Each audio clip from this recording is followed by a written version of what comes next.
Hello everyone, welcome back to my channel Vijay Kumar Balaji. हम लोगों ने पिछली वीडियो में माइटोसिस के विषय में देखा था। माइटोसिस सेल डिवीजन क्या होता है, सूत्री विभाजन क्या होता है और इसका इंपॉर्टेंस क्या होता है। आज के वीडियो में हम लोग देखेंगे मियोसिस सेल डिवीजन, जिसको हिंदी में कहते हैं अर्धसूत्री विभाजन।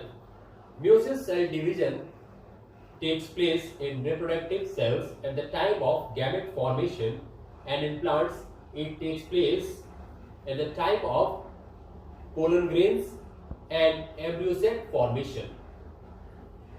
अर्धसूत्री विभाजन जो है ये जनन कोशिकाओं में युग्मकों के निर्माण के समय में होता है और पौधों में ये परागकोश तथा भ्रूणकोश के परागकण तथा भ्रूणकोश के विकास के समय में होता है।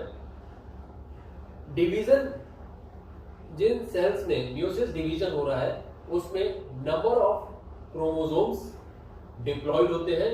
मियोसिस सेल डिवीजन के बाद में उसके मियोसिस सेल डिवीजन के रिजल्ट के बाद में जो डॉटर सेल्स होती हैं उसमें नंबर ऑफ क्रोमोसोम्स हैप्लॉइड हो जाता है और बाद में गैमेट फॉर्मेशन के बाद में आप कह सकते हैं दूसरे शब्दों में when male and female gamete fuses it forms zygote, जिससे नंबर ऑफ क्रोमोसोम्स फिर से डिप्लॉयड हो जाते हैं। मियोसिस जो है ये सेल के अंदर दो बार होता है। As a result 4 daughter cells are form at the end of meiosis cell division. अर्धसूत्री विभाजन के पश्चात बाद में 4 संतति गुणसूत्रों का निर्माण होता है। पहले मियोसिस डिवीजन में, जिसको कि फर्स्ट म्यूटिक डिवीजन कहते हैं, इसमें नंबर ऑफ क्रोमोसोम्स हाफ हो जाते हैं, जिसको कि रिडक्शनल डिवीजन कहते हैं। और उसके बाद में जो सेकंड म्यूटिक डिवीजन होता है ये माइटोसिस की तरह होता है। अब हम बात करते हैं फर्स्ट म्यूटिक डिवीजन की। फर्स्ट म्यूटिक डिवीजन, हाँ एक चीज और याद रखिएगा, meiosis was discovered by Farmer and Murray in 1905. So let us come to our first topic, that is first meiotic division. इसको हिंदी में कहते हैं प्रथम अर्धसूत्रण विभाजन। In first meiotic division, profess first is a longest stage of meiosis and divided into 5 sub stages. Profess first, जिसको हिंदी में प्रथम पूर्वावस्था कहते हैं, ये अर्धसूत्री विभाजन की सबसे लंबी अवस्था होती है और ये 5 उप अवस्थाओं में विभाजित होती है। नंबर 1 लेप्टोटीन, जिसको कि हिंदी में लेप्टोटीन ही कहते हैं। इसको देख लेते हैं पहले इंग्लिश में। इन this sub stage growth occurs in the volume of nucleus. Nuclear reticulum opens into long and thin thread-like structures which becomes condensed after some time. These are called chromosomes, in which half of them are male and half are female. The chromosomes which have same characters are known as homologous chromosomes. अब इसको हिंदी में देख लेते हैं। Leptotene उप अवस्था में केंद्रक का आयतन वृद्धि करता है। न्यूक्लियर रेटिकुलम खुलकर लंबे पतले धागों के समान हो जाता है। ये धागे जो होते हैं ये कुछ समय के बाद में संगठित हो जाते हैं और इन लंबे पतले धागों की संरचना को गुणसूत्र कहते हैं। ये गुणसूत्र आधे नर होते हैं और आधे मादा होते हैं। वे गुणसूत्र जिसमें सेम गुण होते हैं, एक जैसे गुण होते हैं, समजात गुणसूत्र कहलाते हैं और ये एक दूसरे के ऊपर ओवरलैप करते हैं। डायग्राम के अंतर्गत आप देख सकते हैं ये क्रोमोसोम से ये ओवरलैप करते हैं एक दूसरे के ऊपर, लॉन्ग और थिन होते हैं, इस चीज का याद रखिएगा। नेक्स्ट सब स्टेज है जाइगोटीन, जिसको हिंदी में भी जाइगोटीन कहते हैं। पहले इसको इंग्लिश में देख लेते हैं। In this sub stage homologous chromosomes come close to each other and form pairs. The pairing of homologous chromosomes is called synapses. In synapses, a special structure forms known as synaptonemal complex. Synaptonemal complex is the framework of protein. These pairs of chromosomes is called वाइवलेंट chromosomes. अब इसको हिंदी में देख लेते हैं. इस उप अवस्था में समजात गुणसूत्र एक दूसरे के पास में आ जाते हैं और जोड़े बनाते हैं. आप ये डायग्राम में देख सकते हैं, ये जोड़े बना रहे हैं.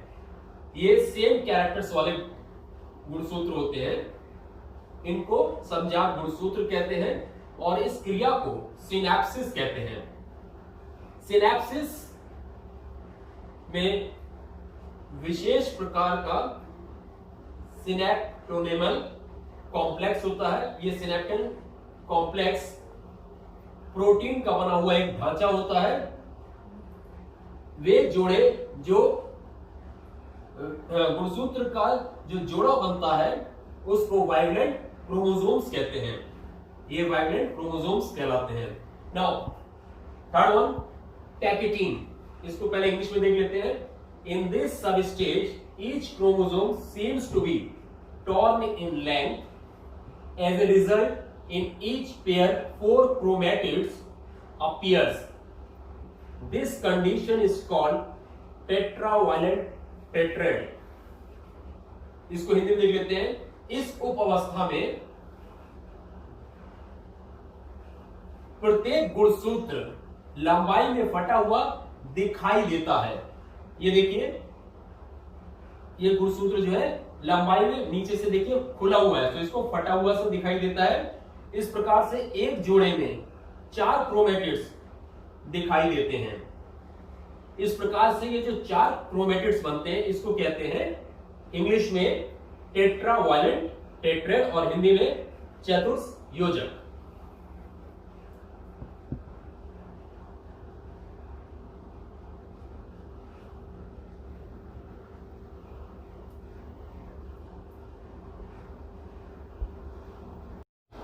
The fourth substage is diplotin.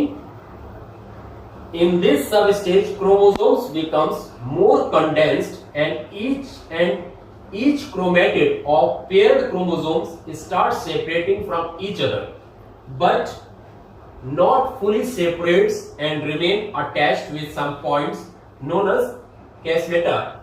From these points, chromosomes breaks, and the broken part of one chromosomes get attached with other broken part of another chromosome. In this way, male and female parts of chromosomes changes. This is called crossing over. So Hindi में देख लेते हैं. इस उप अवस्था में गुणसूत्र अधिक संघनित हो जाते हैं और प्रत्येक गुणसूत्र के क्रोमेटिड एक दूसरे से अलग होना प्रारंभ कर देते हैं, लेकिन ये पूरी तरीके से अलग नहीं हो पाते हैं और कुछ बिंदुओं से एक दूसरे से लगे रहते हैं. ये देखिए, यहां से क्रोमोसोम्स जो है वो अलग होना शुरू करते हैं, लेकिन ये जो पॉइंट्स आपको दिखाई दे रहे हैं यहां से ये चिपके रहते हैं, पूरी तरीके से अलग नहीं होते. इनको कहते हैं कैस्मेटा पॉइंट. ये कैस्मेटा पॉइंट्स कहलाते हैं और इन्हीं पॉइंट से ये गुणसूत्र टूट जाते हैं और एक टूटे हुए गुणसूत्र का भाग दूसरे गुणसूत्र के टूटे हुए भाग से जाकर जुड़ जाता है. इस प्रकार से मादा और नर गुणसूत्र आपस में बदल जाते हैं. इस क्रिया को क्रॉसिंग ओवर कहते हैं. इस डायग्राम के अंतर्गत आप ये देख सकते हैं, ये कैस्मेटा पॉइंट्स है, यहीं से टूटते हैं. इस चीज का याद रखिए. The fifth one is diakinesis. Diakinesis को पहले इंग्लिश में देख लेते हैं.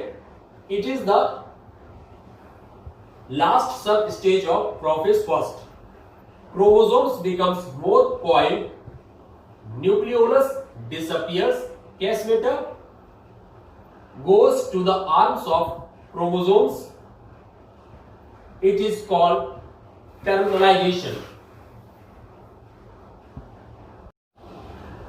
Fifth one, dikinesis. हिंदी में देख लेते हैं. यह है पूर्व अवस्था प्रथम की सबसे अंतिम उप अवस्था होती है।